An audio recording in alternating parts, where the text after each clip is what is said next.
အားလုံးမင်္ဂလာပါခင်ဗျာယခုတင်ပြမယ့်အကြောင်းအရာကတော့တက်ရှိနေတဲ့ရှေးဟောင်းဝတ္ထုပစ္စည်းများအကြောင်းပဲဖြစ်ပါတယ်ကျွန်တော်တို့ရှေးဟောင်းသုတေသနဌာနရဲ့အမည်အပြည့်စုံကရှေးဟောင်းသုတေသနနဲ့အမျိုးသားပြတိုက်ဦးစီးဌာနပဲဖြစ်ပါတယ်သဘောကတော့ရှေးဟောင်းသုတေသနနဲ့ဆက်စပ်နေတဲ့ပြတိုက်စီမံခန့်ခွဲမှုလုပ်ငန်းတွေကိုပါဆောင်ရွက်ရတာဖြစ်ပါတယ်ပြတိုက်မှာပြသဖို့အတွက်ကျွန်တော်တို့လူဖို့ရေးသမားများကရှေးဟောင်းမျိုးအောင်တွေမှာစကန်ချပြီးမိမိနိုင်ငံမိမိအရေးမှုတမိုင်းကြောင်းအတွက်တူဖို့လိုရတဲ့အချက်လက်အသစ်အထောက်ထားတွေကိုနိုင်ငံအတွက်ပုံမူတိကျမှန်ကန်တဲ့တမိုင်းဆိုင်ရာအချက်လက်များကိုရရှိဖြည့်ဆွတ်နိုင်တဲ့အပြင်အဆိုပါရှေးဟောင်းလူပညာပစ္စည်းများကိုတသက်ကံအဖြစ်မိနိုင်ငံရဲ့မြို့သားပြလိုက်ကြီးတွေများကိုယူစွာပြသထားနိုင်တာပဲဖြစ်ပါတယ်တသက်ကံနဲ့ဆိုတဲ့နေရာမှာမိနိုင်ငံမိမိလူမျိုးမိမိတိုင်းရင်းသားမိမိနိုင်ငံရိုးရာယဉ်ကျေးမှုများမနေ့တနေ့ကမှကဘာပေါ်မှာပေါ်ပေါက်လာတာမဟုတ်ပဲလွန်ခဲ့တဲ့နှစ်တန်းနဲ့ချီပြီးလူသားမျိုးစိတ်မပေါ်ပေါက်မီကနေလူယဉ်ကျေးမှုထုံကားလာခြင်းကြောက်ခေကျေခေတန်ခင်မှသည်ခေကာလအသီးသီးနဲ့သက်ဆိုင်တဲ့အမိပေပေါ်မြေအောက်တွင်ကျွေးကြံရေးကြတဲ့ရှေးဟောင်းဝတ္ထုပစ္စည်းများကိုတသက်အဖြစ်ပြလိုက်ကြီးများမှာပြသထားနိုင်ခြင်းပဲဖြစ်ပါတယ်ထို့သောပြသနိုင်ဖို့အတွက်ရှေးဟောင်းသုတေသနဌာနအနေနဲ့မြို့အောင်များမှာရေလိုရေရှည်စီမံချက်များရေးဆွဲပြီးပြန်လဲဖော်ထုတ်သုတေသနပြုထိန်းသိမ်းခြင်းနဲ့ဆောင်ရွက်ရသလိုအများပြည်သူများစု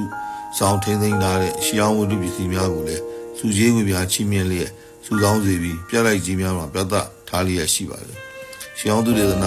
တူဖို့ရေးသမားတယောက်အနေနဲ့မိမိတူဖို့ရရှိခဲ့တဲ့ရှေးဟောင်းဝတ္ထုပစ္စည်းများကိုပြလိုက်ကြီးများမှာဂုဏ်ယူဝင်ကြွားစွာပြသထားခြင်းခံရရင်ပြောပြလို့မတတ်အောင်ပဲဝမ်းသာအားရဖြစ်ရပြီးမိမိတို့ဆက်လက်ဖော်ထုတ်သုတေသနပြုရမယ်အနာဂတ်သုတေသနလုပ်ငန်းများအတွက်များစွာခွန်အားရရှိစေပါတယ်ရှေးဟောင်းဝတ္ထုပစ္စည်းများနဲ့ပတ်သက်လို့တူဖို့သုတေသနသမားများမြေကြီးအောက်ကတူဖို့ရရှိခဲ့တဲ့ရှေးဟောင်းဝတ္ထုပစ္စည်းများသူတို့ရဲ့မူလသခင်တွေကိုတန်းတန်းတတဖြစ်နေကြတော့ဆိုတာပါပဲအကိုင်တွေမတက်ရင်ဒုက္ခရောက်တတ်တယ်ဒါကိုတချို့ကခိုက်တယ်လို့ပြောလို့ရှိကြပါတယ်ရန်ကုန်မြို့မှာရှိတဲ့ယခုရန်ကုန်ရှေးဟောင်းဌာနခွဲရုံးဟာရခင်ကရှေးဟောင်းသုတေသနဌာနရဲ့ရုံးချုပ်ဖြစ်ခဲ့ပါတယ်ဒါကြောင့်ရှေးဟောင်းပစ္စည်းတွေထားတဲ့ဌာနဝန်ထမ်းများခေါ်ပေါ်ကန်းကြီးရှိပါတယ်နေရက်ကအရေးကြီးတဲ့ရှေးပစ္စည်းတွေကိုတကားထက်သောထက်နဲ့ထားထားခြင်းဖြစ်ပါတယ်ဒီထဲကပစ္စည်းတွေဟာအထူးပြဝေများပြသဖို့ထုတ်တဲ့အခါသူ့နေရာမှာသူထားပေမဲ့ပြောင်းနေတတ်တယ်လို့အဆိုရှိပါတယ်ရှေးဟောင်း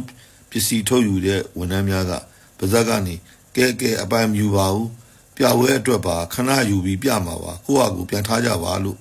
ပြောဆိုမှနောက်တစ်ချိန်ဒီဘော်ခန်းနဲ့ပြန်ဝင်ပြီးပစ္စည်းတွေကိုပြန်တွေ့ရတာပဲဖြစ်ပါတယ်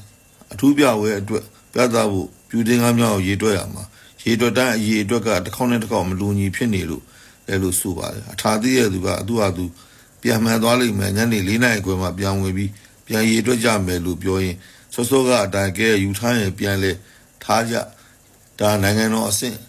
ပြပွဲပြမှာဘယ်သူမှအပိုင်မယူဘူးပြပွဲပြလို့ပြီးရင်ပြန်ထားမှာလို့ပြောပြီးနောက်တစ်ချိန်ပုံကန်းနဲ့ပြန်ဖွင့်ပြီးပြန်ဝင်ရေတွက်တော့မှရေတွက်အမှန်ထွက်တယ်လို့ဆိုပါတယ်နောက်ထူးထူးခြားခြားအတွေ့အကြုံတစ်ခုကတော့ပြည်နယ်ပြလိုက်တစ်ခုမှဖြစ်ပါတယ်အရာရှိအပါအဝင်အလုစတင်ဝင်ရောက်ခါသာဝန်ထမ်းတူရဲ့နဲ့အတူစုစုပေါင်း3-4ဦးကသူတို့ပြည်နယ်ပြလိုက်ရဲ့ရှေးပစ္စည်းဒိန်းစီထားရအခန်းအတွင်းပုံမှန်တန်းရှင်းဆောင်ရတဲ့အခါ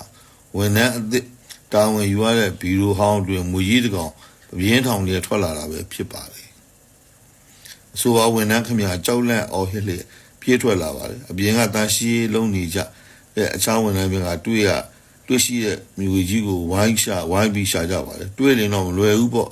သို့ပေမဲ့မြူကြီးကပျောက်ချင်းမလားပျောက်သွားပါတယ်ညဘက်ရောက်တဲ့အခါစတွေ့တဲ့ဝန်ထမ်းအသစ်ထံအိမ်မက်တယ်လို့အဆိုရှိပါတယ်ရုတ်တရက်သူ့ဗီဒီယိုကြီးကိုဖွင့်လိုက်လို့သူလန်သွားတာဖြစ်ကြောင်းသူကဘယ်သူမှအန္တရာယ်မပြုလို့ကြောင်းသူ့ရဲ့ရှေးဟောင်းပစ္စည်းများကိုစောင့်ရှောက်နေတာဖြစ်ကြောင်းသူ့မှာဝန်ထမ်းတွေဒုတ်တူနဲ့လိုက်လို့ပြေးပြီးပုံလိုက်ရတာကံကောင်းလို့သေတော့မလို့ဟုဆိုပါတယ်သူကြောင့်လန်သွားတဲ့အတွက်သူတောင်းပန်ကြောင်းလည်းအိမ်မက်ပေးတယ်လို့ဆိုပါတယ်ဒါတွေဟာရုံအားခက်ဆိုပေမဲ့တကယ်လက်တွေ့ကြုံတွေ့ရတဲ့သူတွေကတော့ကြုံတွေ့ကြရတာပါရှေးဟောင်းဝတ္ထုပစ္စည်းများသူတို့ရဲ့အမှုပညာလက်ရမြောင်းမှုသူတို့ရဲ့မူလပိုင်ရှင်များရဲ့စိတ်ဆွဲလန်းမှုဝိညာဉ်များနှစ်ပေါင်းများကလူမသိသူမသိရှင်သန်နေကြတယ်ဆိုတာကိုတင်ပြလိုက်ရပါ